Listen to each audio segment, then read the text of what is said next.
And as we start my reflection, I have a question to ask you, quick question.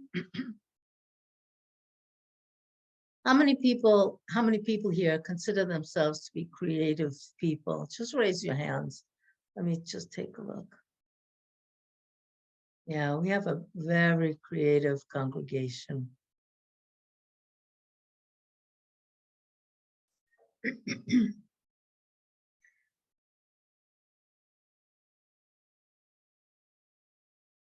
Creativity is often defined as the ability to discover original or useful ideas, connections, and solutions to problems. Like intelligence, it can be considered a trait that everyone possesses in some capacity. An idea need not be artistic or world-changing to count as creative. Life requires daily acts of ingenuity, and in this sense, almost everyone possesses some amount of creativity.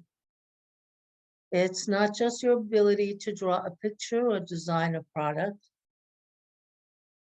We all need to think creatively in our daily lives, whether it's figuring out how to make dinner using leftovers, designing a website, creating a birthday present, or coming up with a funny joke. Researchers call this little c creativity.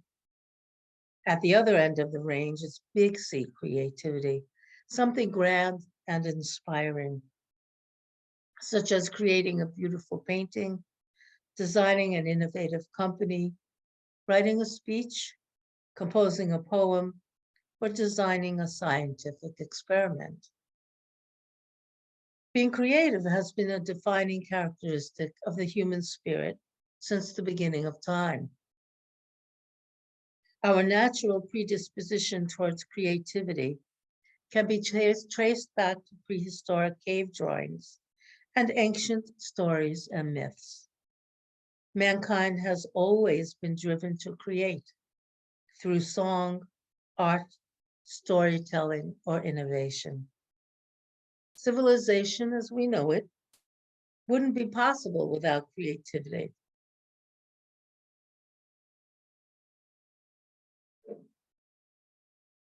From the design and structure of buildings to indoor plumbing, none of it would exist without someone looking at a problem and constructing a creative solution. Creativity is the natural order of life. We are ourselves creations, and we, in turn, are meant to continue the cycle by being creative ourselves. When we are in the process of creation, we're in touch with the movement of the universe.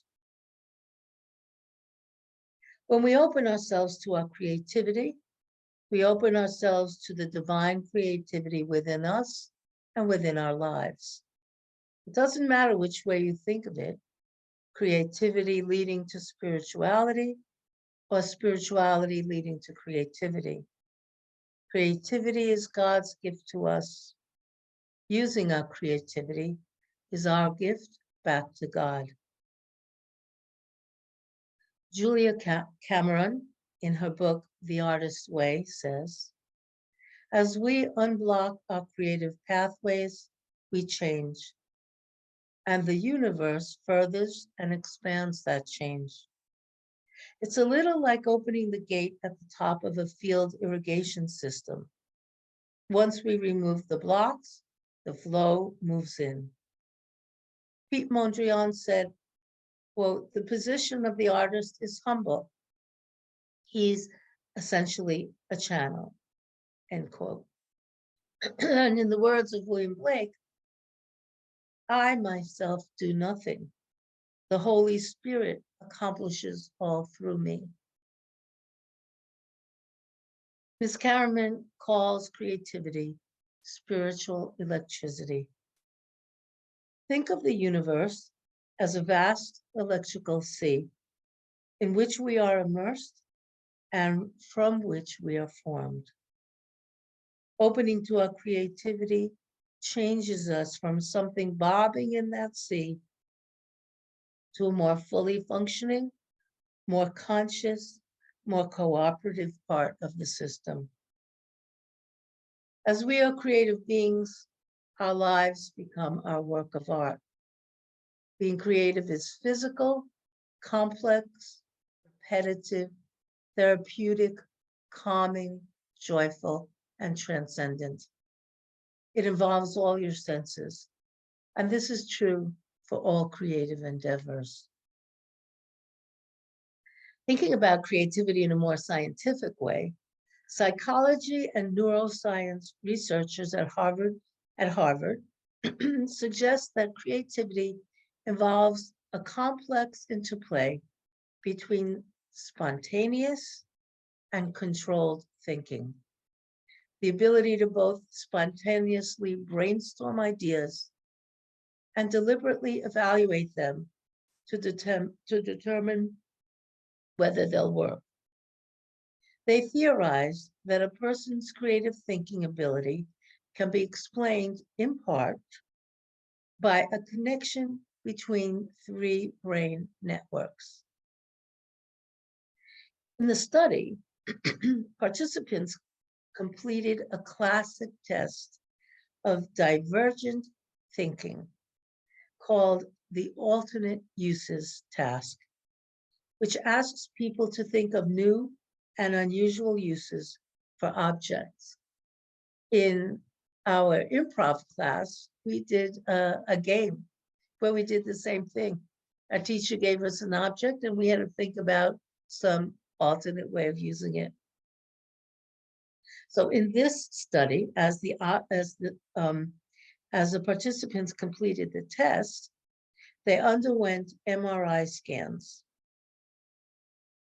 Now, while they were doing the test, the researchers showed participants different objects on a screen, such as a sock, and asked them to come up with creative ways to use them.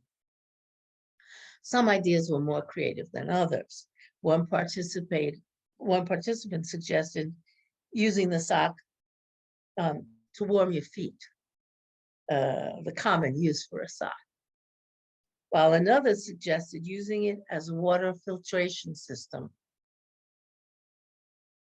People who did better at this task also tended to report having more creative hobbies and achievements. By the way, this is really a fun thing to do. You should try it sometime. The results indicate that creative people are better able to engage brain systems that don't typically work together. Interestingly, the results are consistent with recent MRI studies of professional artists, including jazz musicians, improvising melodies, poets writing new lines of poetry, and visual artists sketching ideas for a book cover. But the question remains, are these networks malleable or are they fixed? For example, does taking a drawing class lead to greater connectivity within these brain networks?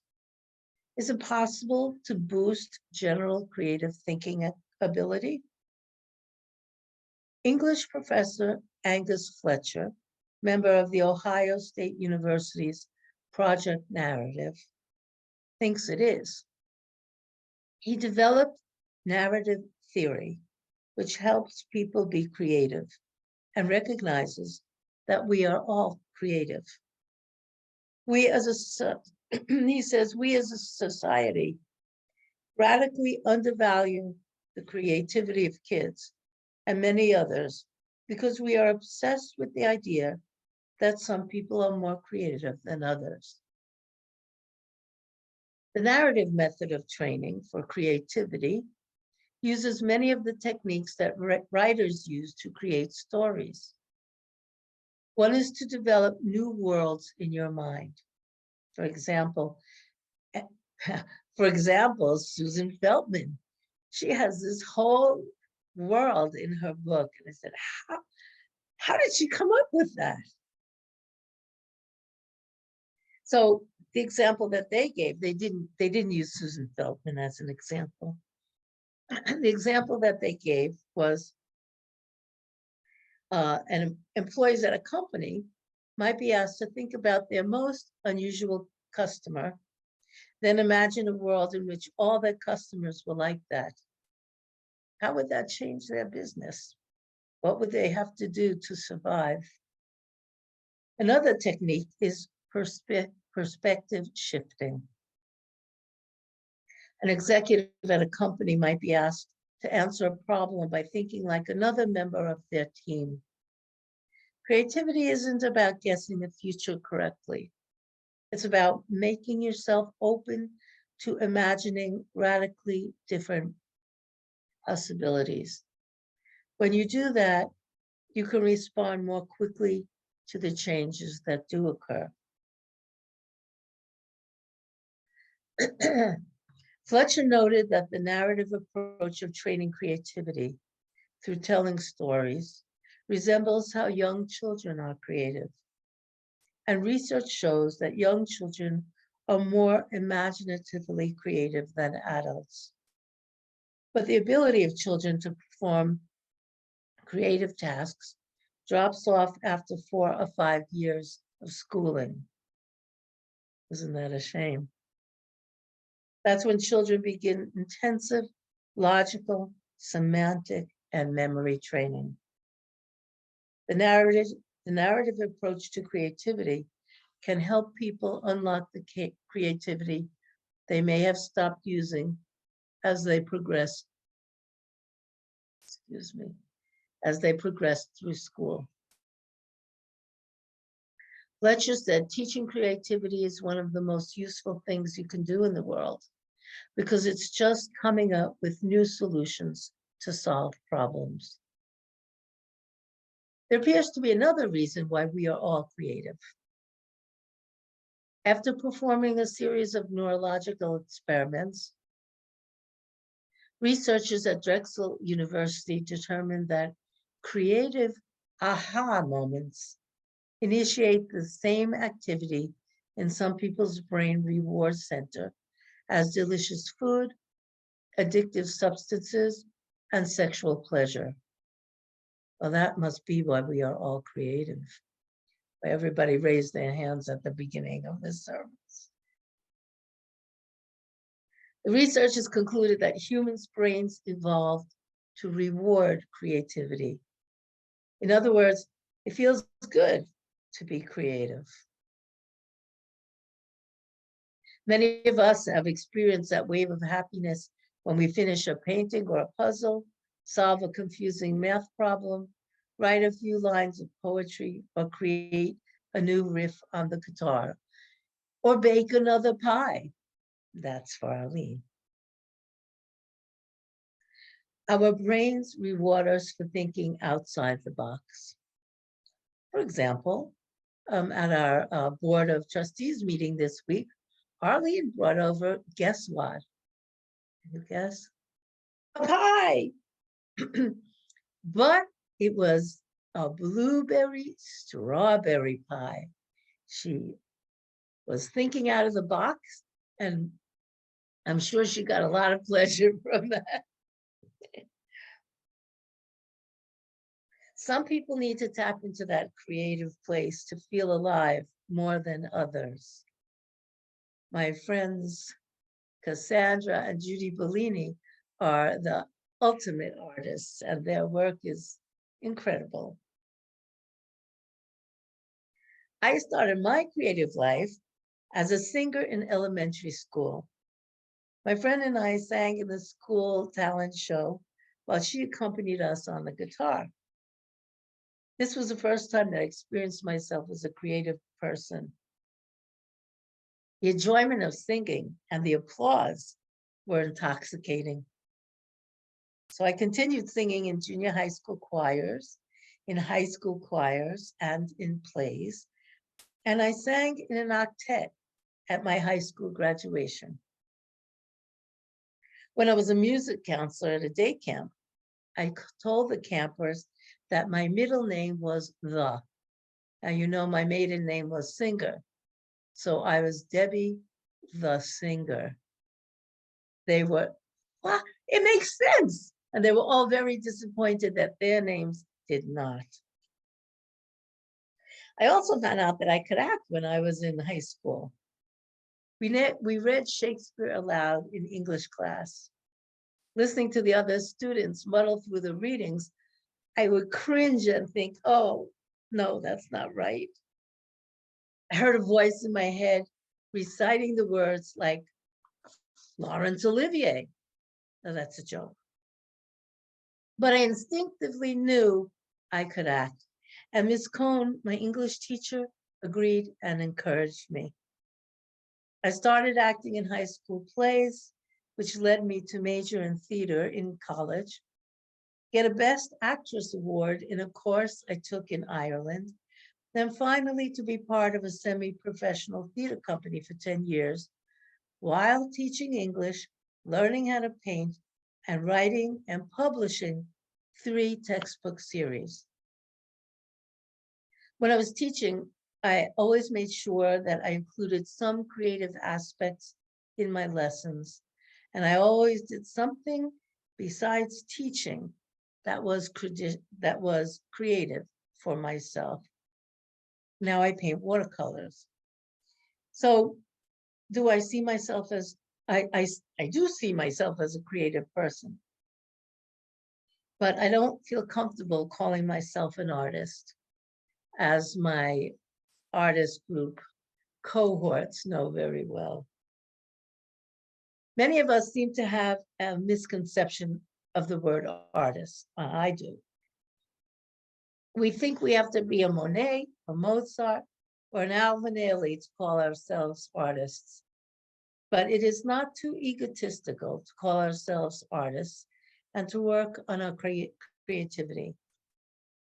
A dictionary definition. An artist is anyone who creates art using conscious skill and creative imagination, regardless of the quantity or quality. Anyone who is compelled to create is considered an artist. Okay, I'm an artist. Art is an expression of the artist's self. So it's understandable why people hesitate to call themselves artists. You use a mirror to see your face. You use works of art to see your soul. George Bernard Shaw. I took pottery classes 20 years ago, and I used the wheel to throw pots. When using the wheel, you cut a piece of clay, knead it like bread or a pie dough, roll it on the wheel, center it so that the walls are equal all around the piece, and bring up the walls. When I sat at the potter's wheel and tried to center a piece of clay, I had to first center myself.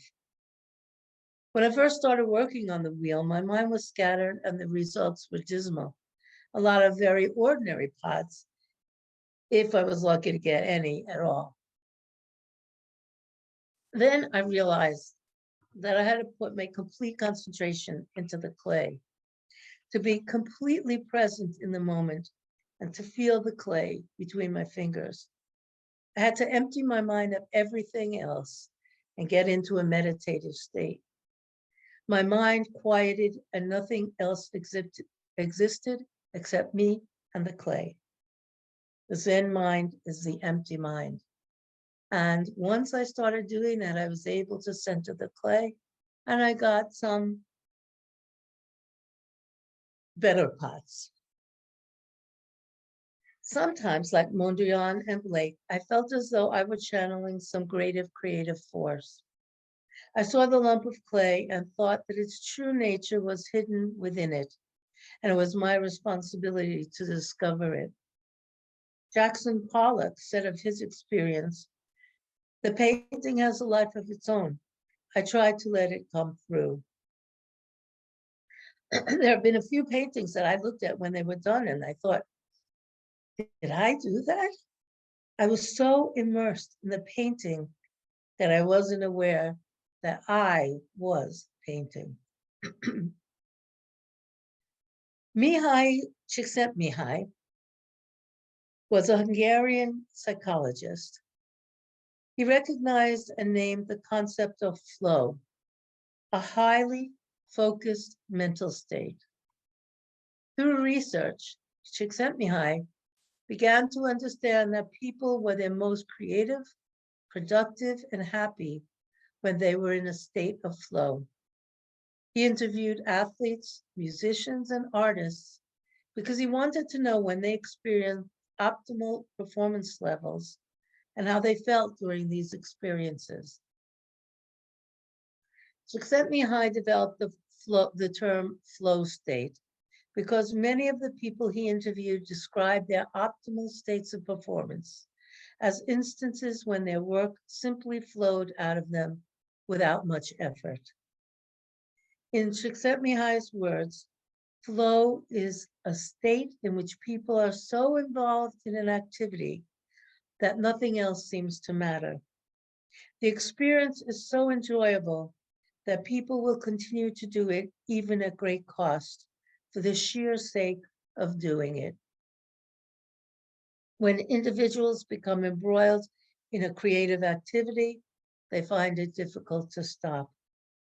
The starving artist who avoids meals for hours on end while painting, or the dedicated novelist who stays up all night writing. When you're in the flow, time does not exist. And this is for Karen Washington. I used to spend 8 hours a day working in my garden until it was too dark to see the mosquitoes biting me, and then I'd stop. When I acted with my theater group, there were moments of connection when I was in the flow. I experienced a momentary shift when I did something on stage, not as Debbie, but as my character.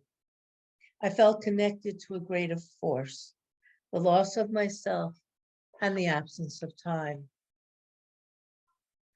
The dichotomy of the creative experience is that by discovering and uncovering the essence of our creations, we discover ourselves and lose ourselves at the same time. By molding our creations, we mold ourselves. We feel a relationship with something greater than ourselves and come in touch with our own divinity, our truest nature, and we transcend it. Creativity is our true nature. It's our essence. It's like our blood. Our blood is a fact of our physical body. Creativity is a fact of our spiritual body. It lives in all of us. So how many people are creative? We all are. So what will you do to nurture your creative self? If you like this video, please like us on YouTube, subscribe to our YouTube channel, and click on the bell to be notified whenever we post a new video. Thank you.